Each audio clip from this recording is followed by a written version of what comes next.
आज आपण शके आणि इसवी सन याची माहिती देणार आहोत. तर शके म्हणजे काय, इसवी सन बहुतांश लोकांना माहीत आहे. हे चालू साल म्हणजे इसवी सन, जसं आता 2025 आहे. पण शके म्हणजे काय, पत्रिकेवर वाचतो आपण, पंचांगावरही वाचतो, कॅलेंडरवर लिहिलेलं असते शके. तर सोपी पद्धत आहे त्याची. जसं आता 2025 इसवी सन चालू आहे, याचं शके काढायचं आपल्याला. तर 2025 मायनस म्हणजे वजा 78 टाकायचं. 78 हे सूत्र आहे.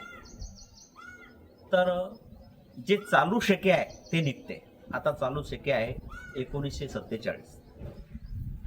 2025 मायनस 78 तर 1947 निघेल. किंवा आता शकेमधून इसवी सन काढायचं आपल्याला. शकेमधून इसवी सन काढायचं. जसं 1947 उदाहरण तेच घेऊ आपण. 1947 हे शके आहे, त्याच्यामध्ये अधिक 78 टाकायचे.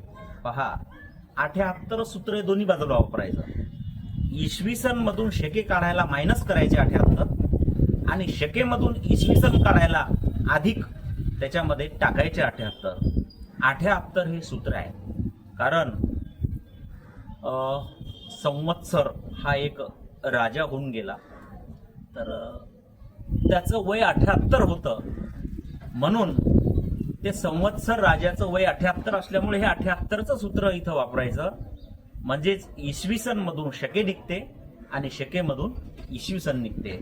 तर आपण शके आणि इसवी सनची माहिती आज पाहिलेली आहे. रामकृष्ण.